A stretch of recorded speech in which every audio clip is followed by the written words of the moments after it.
السلام عليكم، اهلا بيكم النهارده في فيديو جديد. ومع بعض النهارده هنعرف ونتعلم مع بعض ازاي نعمل غرزه البلوزه دي. البلوزه سهله جدا وبسيطه ومبتاخدش وقت جدا، وفي يوم واحد ممكن تخلصيها. المقاس بتاعها فري، يعني ممكن تعمليها لمقاس، ما فيهاش مقاسات معينه ولا حردات. الجمال اللي فيها ان مش مقيده بحرده او باط او كتف او اي حاجه ابدا. بسيطه جدا وبنشتغل بيها بالشكل ده. احنا بنطلع بالشكل ده، بنشتغل بالشكل ده.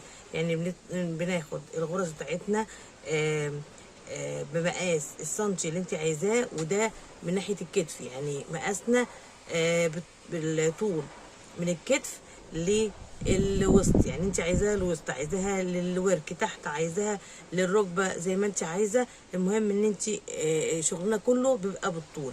فبتبتدي بتعملي السلاسل عشان تعملي الطول المناسب. يعني انت عايزاها تبدا من الكتف لغايه الوسط، بتعملي السنتيات بالسنتي اللي انت عايزاه.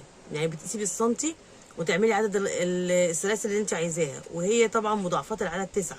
فانت براحتك جدا الطول اللي انت عايزاه المناسب تعمليها. تمام. احنا بنشتغل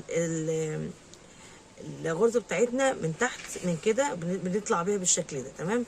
بناخد العرض اللي احنا عايزينه. يعني احنا عايزين العرض بتاعنا بيبقى كده. يعني البلوزه احنا بنلبسها بالشكل ده بالعرض. تمام. بناخد المقاس اللي احنا عايزينه. يعني عايزين الكتف مظبوط، بناخد لغايه كتف بتاعنا وبس، وبنقف بطولها، ما بنطلعش بيها. بنقف لغايه الكتاف اللي احنا عايزينها، مسافه الكتاف اللي احنا عايزينها من هنا لهنا مثلا. مسافه الكتاف بنحددها بالطول بتاعها اللي احنا عايزينه، بالعرض اللي احنا عايزينه. عايزينها تنزل عن الكتف شويه بنطول. يعني عايزين كتف اهو، عايزين مثلا لغايه نص الدراع او لغايه الكوع زي ما احنا عايزين، فبنطول. بنمشي بالطول زي ما احنا عايزين، بنطول كده. بنمشي كده اهوت، كده كده كده لغايه لما نوصل لغايه الكم اللي احنا عايزينه. عايزين نوصل لغايه الكوع، بنوصل لغايه الكوع. عايزين نوصل لغايه بعد الكوع كمان، بنوصل زي ما انت عايزه، المقاس اللي انت عايزاه. المهم ان انت بتظبطيها الطول اللي انت العرض اللي انت عايزاه، بحيث ان يا اما عند الكتف يا اما عند الكوع. تمام. ظبطنا الطول والعرض اللي احنا عايزينه، بنبدا نشتغل الغرزه بتاعتنا ونخلصها، وبنبدا نقفلها من الكتاف بالشكل ده. اللي عايز يقفلها من الكتاف ويسيبها نازله تحت خالص، ومن الجناب يقفلها عادي جدا. وعرفتكم التقفيل ازاي في الفيديو. اللي عايز يعملها لغايه الوسط ويقفلها برده من الجناب زي ما بيقفل الكتاف، بتبقى محدده الوسط بتاعها. عادي جدا زي ما بنعمل الكتاف بنعمل الوسط. ان شاء الله مع بعض نتابع مع بعض ونعرف الفيديو خطوات وخطوه بخطوه مع بعضينا. ويلا بينا نتابع الفيديو عشان نعرف ازاي نعمل البلوزه ديت، ومناسبه جدا للعيد او اي مناسبه تانية في الربيع. اي مناسبه تقدري تلبسيها على بلوزه بيبقى شكلها شيك جدا ومناسب. يلا بينا مع بعض نتابع الفيديو مع بعض ونعمل غرزة البداية. وهنشتغل بمضاعفات العدد 9. يعني 1 2 3 4 5 6 7 8 9 لغاية ما يوصل للعدد اللي احنا عايزينه. 9 18 27. انا عملت العدد بتاعي 36 كتجربة وكعينة هنعملها قبل ما اوريكم البلوزة. تمام. عملتها دول 36 غرزة بالعدد. تمام. طبعا انا العدد زي ما انت عايزة توصلي وبالطول اللي انت عايزاه. وده هوريكم مع بعض ان احنا مثلا مضاعفات العدد 9 في البلوزة عفوا. اكس لارج بنعملها مثلا كام سنتي. احنا بنعملها بنقيسها بالسنتي، والغرز حسب نوع الخيط اللي بتستخدميه، تخنه تخين رفيع زي ما انت عايزه، ده ما انت بتتحكمي فيه. فاحنا بنعمل المضاعفات العدد 9 وبالسنتي. الطول مثلا اكس سمول بيبقى من 50 ل 51 سنتيمتر. الطول من الكتف لايه للوسط. تمام. عايزه تطولي انت براحتك تطولي، مثلا او تحت الوسط شويه. سمول من 52 ل 53 سنتي، ميديوم من 54 ل 55 سنتي، ولارج من 56 ل 57 سنتي، واكس لارج من 58 ل 59 سنتي مثلا.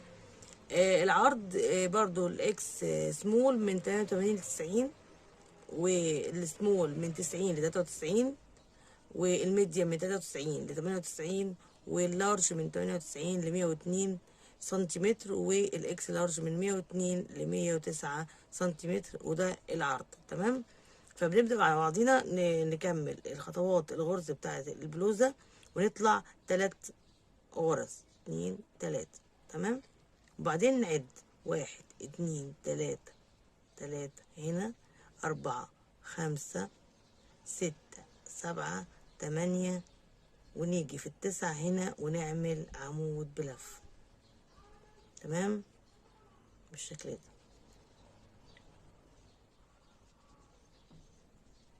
ونيجي نعمل 2 غرزة سلسلة، وناخد الخيط على الإبرة بالشكل ده، ونيجي نقول 1 2 3 في التالتة ونعمل عمود بلف. تمام. و2 غرزة سلسلة بالشكل ده، ونيجي ناخد الخيط معانا ونعد 1 2 وفي التالتة نعمل عمود بلف بالشكل ده، و2 غرزة سلسلة، وناخد الخيط 1 2 وفي التالتة نعمل عمود بلف، و2 غرزة سلسلة، ونيجي 1 2 3 عمود بلفة، و2 غرزة سلسلة، وناخد الخيط 1 2 3 عمود بلفة، و2 غرزة سلسلة، ناخد الخيط 1 2 3 ونعمل عمود بلفة، و2 غرزة سلسلة، ناخد الخيط 1 2 3 وندخل فيها ونعمل عمود بلفة، 2 غرزة سلسلة، 1 2 3 وندخل عامل عمود بلفة، و2 غرزة سلسلة، ناخد الخيط 1 2 وفي التالتة نعمل عمود بلفة، و2 غرزة سلسلة، ناخد الخيط 1 2 وندخل في التالتة ونعمل عمود بلفة بالشكل ده. تمام. ادي احنا عملنا الغرز بتاعتنا بالشكل ده زي ما انتم شايفين. نيجي ناخد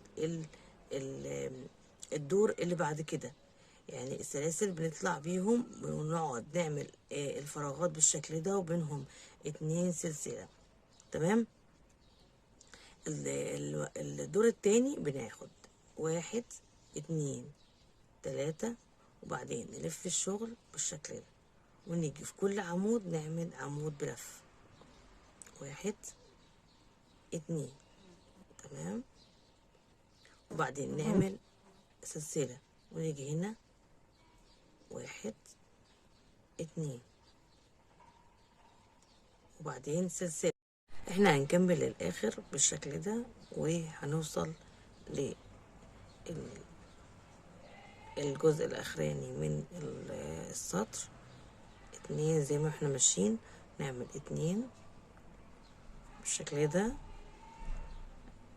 وآخر غرزة ناخد العمود ونعد 1 2 3 4 5 6 في الغرزة الثابتة هنا، وبنعمل عمود بلفة في آخر حاجة. ادي شكل المرحلة التانية من الغرز بتاعتنا والتالتة. بعد كده نطلع غرزة واحدة بالشكل ده ونلف الشغل. تمام. وندخل في نفس الغرزة هنا ونعمل غرزة حشو. تمام. وبعدين نطلع بالسلاسل 1 2 3 4 5 6 7 سلاسل بالشكل ده. نسيب السلسلة، يعني السلسلة احنا فيها نسيبها وندخل ونسيب التانية، ندخل في التالتة ونعمل غرزة حشو. تمام. وبعدين ناخد الخيط وفي اللي وراها بنعمل عمود بلف. تمام. وناخد الخيط مرتين ونيجي في الغرزة اللي وراها نعمل عمود بلفتين بالشكل ده، ونيجي ناخد الخيط 3 مرات، وفي الغرزة اللي وراها نعمل عمود ب3 لفات بالشكل ده اهو.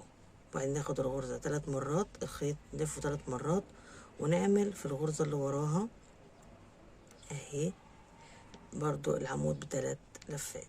تمام كده عملنا شكل هرمي للايه، للغرز اهي بالشكل ده. نيجي نثبت الهرم بتاعنا دوت في الفراغ الاولاني نسيبه، لا الفراغ التاني بالشكل ده، يعني نسيب فراغ وفي التاني نعمل غرزة حشو. تمام وبعدين نطلع 1 2 3 4 5، ونيجي في الفراغ اللي وراها ونعمل غرزة حشو، ونطلع 1 2 3 4 5 6 7. تمام وبرضو نشتغل الغرزة بتاعتنا الشكل الهرمي كده. الغرزة اللي احنا فيها نسيبها، والتانية كمان ندخل في التالتة ونعمل غرزة حشو. ناخد الخيط مرة واحدة نعمل عمود بلفة، ناخد الخيط مرتين ونعمل عمود بلفتين، ناخد الخيط 3 مرات ونعمل عمود ب3 لفات 1 2 3 ونقفله 1 2 3، وناخد نعمل عمود تاني ب3 لفات. تمام بالشكل ده، ونيجي نسيب الفراغ الاولاني وناخد الفراغ التاني نعمل غرزة حشو، ونطلع 1 2 3 4 5، ونيجي نعمل غرزة حشو في اللي وراه، ونطلع 1 2 3 4 5 6 7، ونعيد الشغل بتاعنا اللي احنا بنعمله اهو. الشكل الهرمي بتاعي بالشكل ده اهو، هنبدأ نمشي بيه لغاية اخر السطر، وهوريكم ايه هنعمله ازاي ونطلع بالدور اللي وراه ازاي. انا هنا وصلت للاخر، وباجي في نسيب الفراغ طبعا دوت، ونيجي في الفراغ التاني اهو، نبتدي نعمل في العمود ده، هنلاقي قدامنا العمود بالشكل ده. خلاص اخر حاجة بنعمل غرزة حشو في راس العمود بالشكل ده، وبعدين نعمل 1 2 3 4 5 6 7 8 9 9 سلسلة، ونلف الشغل بالشكل ده. تمام ونيجي عند راس الهرم بتاعنا، احنا بنبص كده هنلاقي هنا ايه الغرزة الايه، الغرزة بتاعتنا هنا الاخرانية هنا، هنيجي نلف الشغل بالشكل ده وندخل فيها. تمام ندخل في الغرزة اهي، الغرزة مش غرزة الحشو، الغرزة العادية بتاعتنا. تمام الاخر العمود السبعة الايه السبع عواميد بتاع الغرز السلاسل بتوعنا، ندخل في ايه الغرزة السبعة بتاعتنا. بنعمل السلاسل 3 2 3، وناخد الخيط مرتين، وفي الفراغ ده اللي هو ال5 سلاسل بندخل نعمل عمود بلفتين. تمام نعمل 1 2 3، ونيجي في العمود بتاعنا الهرم، وفي الغرزة اللي قلنا عليها نتأكد منها بالشكل ده اهي. هنا نيجي ناخدها بالشكل ده ونعمل غرزة حشو 1 2 3، ونيجي ناخد الخيط لفتين عشان نعمل العمود بلفتين، و3 سلسلة 1 2 3، ونيجي في الغرزة الفوقانية السبعة دي اللي هي راس الهرم، ونعمل غرزة حشو و1 2 3، وناخد الخيط مرتين ونعمل العمود بتاعنا 1 2.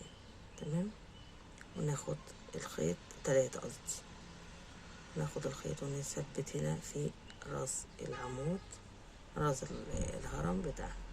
تمام بالشكل ده ادي وصلنا لاخر الغرز بتاعتنا. تمام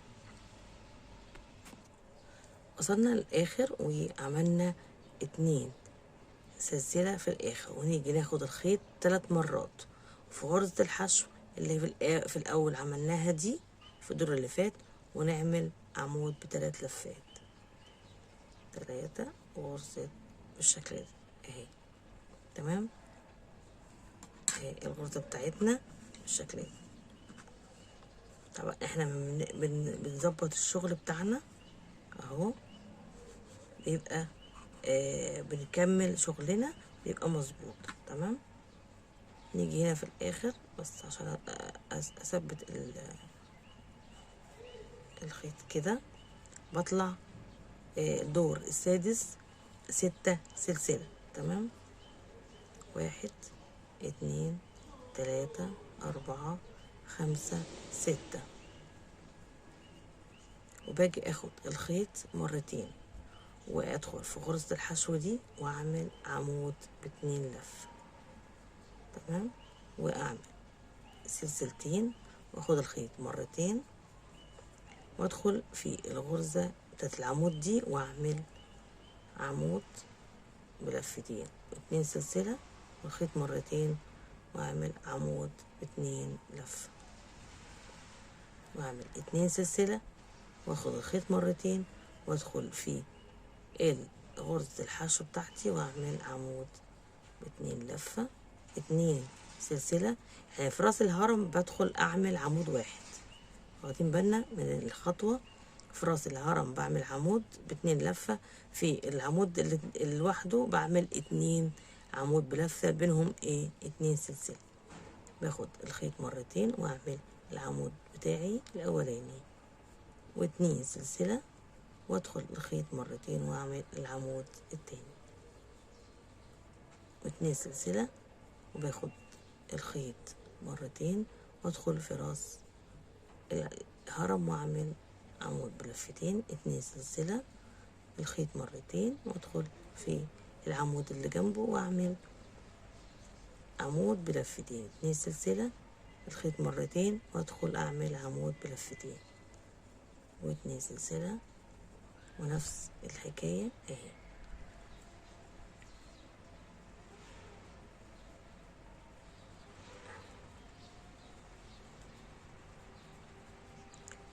باخد الخيط مرتين وبعد برضو السلاسل بتاعتي اهي، 1 2 3 4 5 6، وباجي اعمل في الغرزة 6 عمود بلفتين بالشكل ده اهي.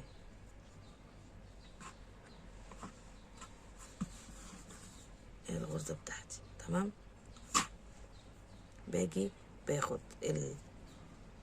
الخيط بتاعي وادخل 1 2 3 وبلف الشغل واجي اعمل الخيط وادخل اعمل مرتين 2 عمود بلفة، سلسلة، 2 عمود بلفة، سلسلة، 2 في كل فراغ خلي بالنا 2 عمود بلفة.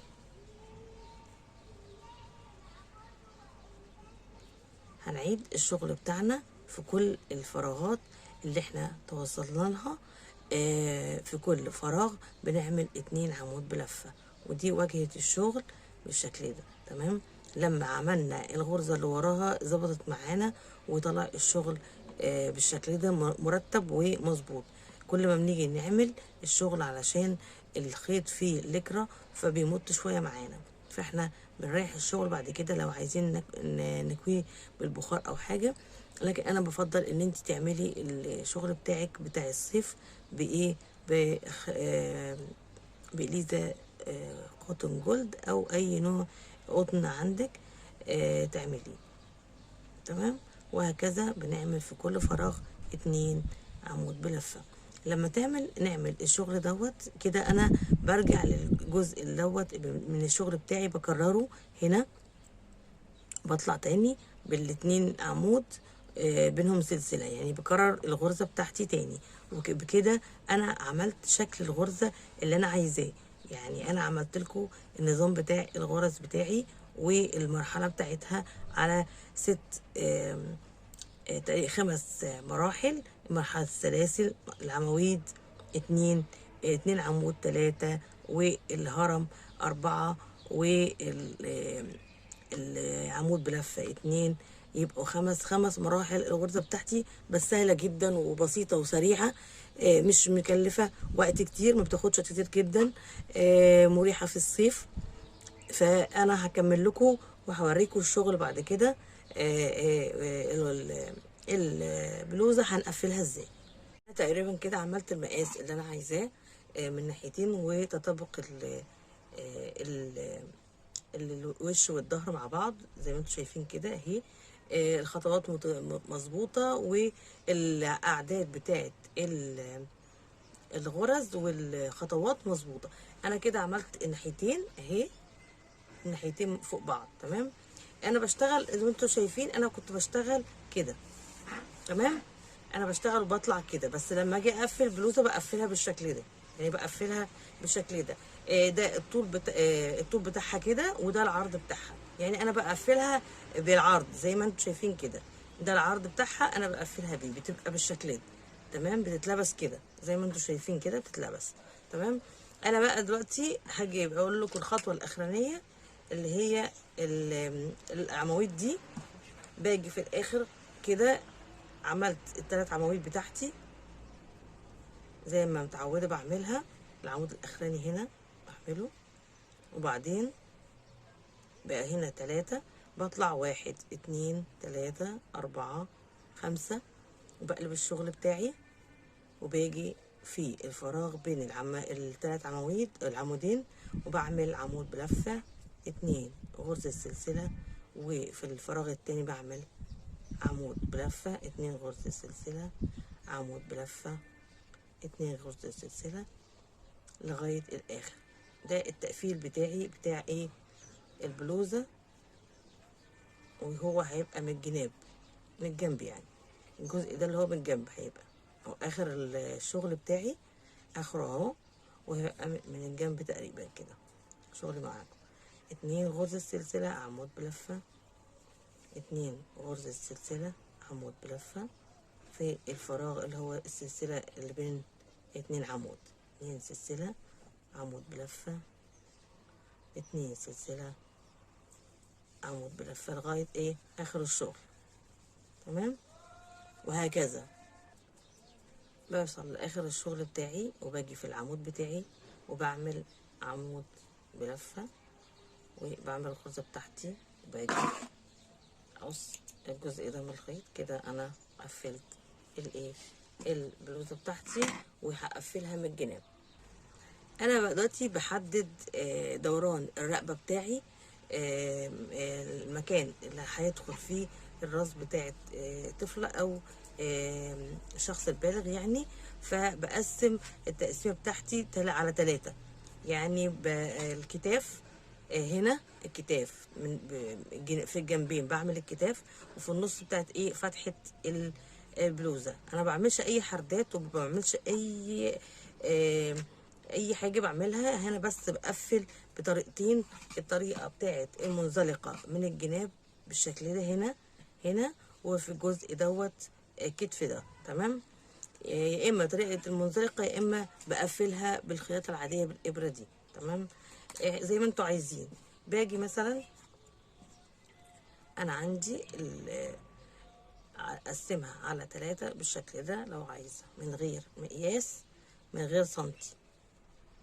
بقسمها على 3 بالشكل ده، وبحدد ايه الاماكن بتاعتي، ال3 اماكن بتوعي اللي انا هعمل فيهم ايه كده. انا بعمل من هنا لهنا حدد الكتف بتاعي، وفي نفس المكان برضو من هنا لهنا بعمل الكتف تمام اهي في الاماكن بالشكل ده. لو انا عايزه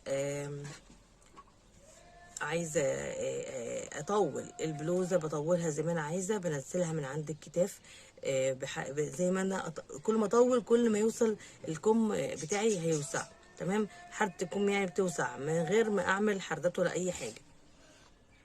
انا دلوقتي هقفل الكتف، وباجي في العمود بالشكل ده، وباخد العمودين مع بعض كده، وابدأ اجيب الخيط بتاعي واخده بالشكل ده، واطلع بيه واعمل غرزة بالشكل ده، وبدخل اخد الخيط في اول غرزة اهي، والخيط معايا بمشي بيه الغرزة التانية من ورا، باخد الخيط بالشكل ده، اعمل منزلقة وادخل في الغرزة اللي وراها بالشكل ده، واجي اعمل منزلقة، بس الخيط يبقى من تحت المرة دي بالشكل ده. اجي ادخل في الغرزة دي والغرزة اللي وراها، والخيط ارفعه من فوق اللي هو ماشي معايا، اخد الخيط بالشكل ده، ادخل في الغرزة اللي وراها والخيط من فوق اللي هو ماشي معايا بالشكل ده، تمام. واعمل منزلقة، ارجعه لورا، الخيط لورا من داخل الخيط كده، اخده معايا، اخد الغرزة بالشكل ده، ادخل فيها وفي الغرزة اللي وراها واعمل منزلقة بالشكل ده، اخد الخيط من فوق وادخل في الغرزة اللي وراها واللي من ورا بالشكل ده اهي، واخد منزلقة، ارجع خيط بس لورا كده، واخد الخيط الغرزة معايا اهي واللي وراها، واعمل منزلقة بالشكل ده لغاية لما اوصل للمسافة اللي انا مظبطاها ومعلماها بين الاتنين بتوعي الكتفين اللي ناحيتين، تمام. المسافة اللي عايزة الراس تدخل، مسافة الراس بظبطها، ومسافة الكتاف بظبطهم بس زي ما انا عايزة، وبعدين بدخل اعمل التقفيل بتاعي بتاع الكتاف بمنزلقة بالشكل ده، عايزة اعملها بالخيط تقفيل عادي زي ما انا عايزة، تمام. اهي بالشكل ده لغاية المسافة اللي انا عايزاها، اطلع المنزلقة بالشكل ده، تمام. وصلت انا كده المسافة اللي انا عايزاها، وقصيت الخيط بتاعي اهو،